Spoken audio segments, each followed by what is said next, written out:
Mitch with DrywallInstruction.com. Let's take a few minutes and go over the basic principles of sanding. First, I have to explain that sanding is the most hated part of drywall, and the reason why is because people use the wrong mud, they don't coat it right, they just do several different things that create a lot of sanding. And so I'm going to go over the basics of sanding, but you need to understand that if you'll follow the instruction as far as the mud to use, the coating process, and that type of a thing, you're not going to have to spend near as much time with sanding. But it's inevitable you have to sand, and to get a good product, you'll want to know how to. So there are a few methods or a few tools to use when sanding. This is a sanding pole, and it's a very, very handy tool. I'm going to show you how to use it. There's another method as far as just a sanding block, that's basically the sanding head on the sanding pole with a handle on it so that you can sand. It's just a little more labor intensive because you don't get to cover as much ground or surface, and it's a little harder physically. And then I'm also going to show you how to use a sanding sponge to do some of the fine stuff that you need to do as you're sanding and getting your project ready to texture. First, let's talk about the sanding pole and how to use it. And I'll show you, you can buy sanding paper in a box. I've got a couple of different grits here. I've got 80 grit and 100 grit. You can get all different kinds of, or different grits of sandpaper. I know I'm aware of 80, 100, 120, 150 grit.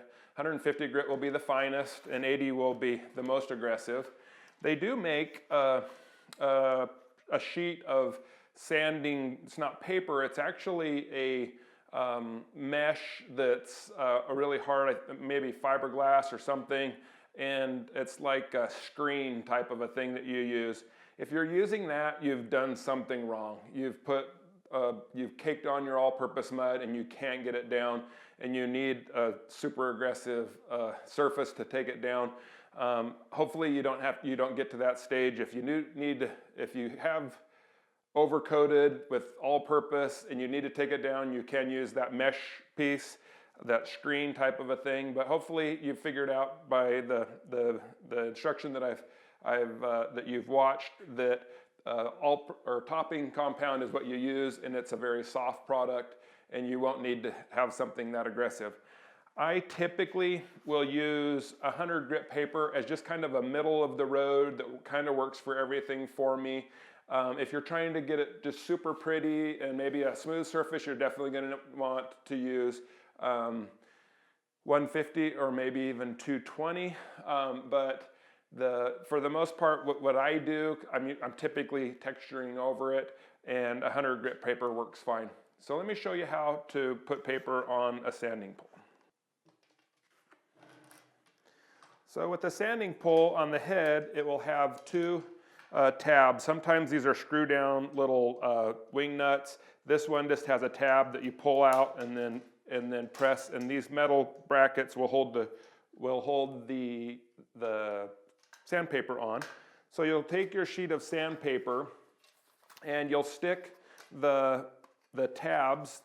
Your sandpaper has tabs on each end, and you'll stick the tabs into that bracket, or underneath that bracket, and then once you have that in, you'll go ahead and push the tab down, and then you'll turn it around and you'll do the same thing on the opposite side.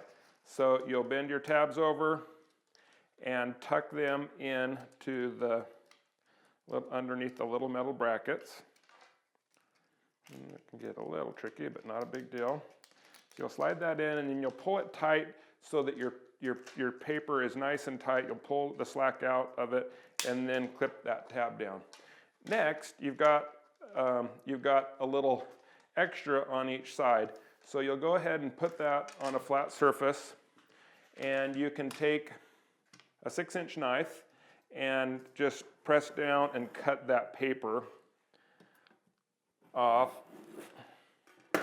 And once you cut it like that, you can go ahead and just pull that extra 1/4 inch or 1/2 inch, whatever it is, off of there. And now you've got a nice flat edge on each side. So before I go any further, typically when you're sanding, you'll want to use a dust mask. I'm not going to, for the sake of being able to hear me and be able to talk clearly here, but you will want to use the dust mask just to protect yourself as you sand. I've got my sandpaper on my sanding pole now, and I'm going to go ahead and do this wall first. As you notice, what I'll sand in a pattern so that I'm covering everything efficiently and making sure that I'm not missing anything. Typically, I'll start on a wall and go up, across the top, and then down, and then I'll go through and do the center of that surface. So as I'm sanding, I'm going to, my critical areas are making sure that I have this edge, which is very little, as you've seen from my coating videos. There's not a whole lot there to sand down. One of the things you want to be careful with is sanding too hard when you're on the drywall paper surface, because it'll rough it up and it'll be hard to get a smooth finish. And so we don't want to do extra. We want to just take it down to just take the edge off, and then we can go across and we can go right along the edge of our corner bead.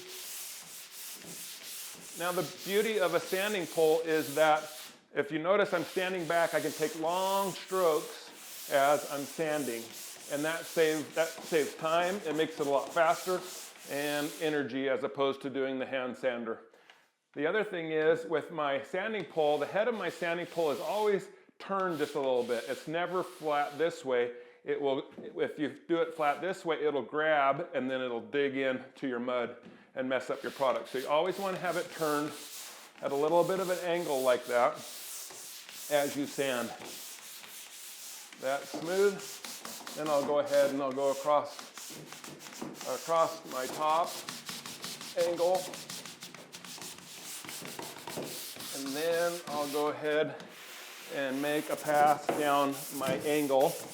Again, going out along the outside edge and making sure that I don't have any edge along that, any edge of my mud. And then I'll go ahead and work on the middle seams. The butt joint that I have here, as you're sanding, you'll probably want to switch arms every once in a while just to make it easier. Again, I will go ahead and run over my nails. There shouldn't be hardly any mud to sand on the nails if you've seen the coating nails segment of my videos. Okay, once I've got that done, I will use my sanding sponge. If I'm hand taping my corners, I'll have a little imperfection in my corners, and I can take my sanding sponge and I can go right along that corner and I can sand that corner out.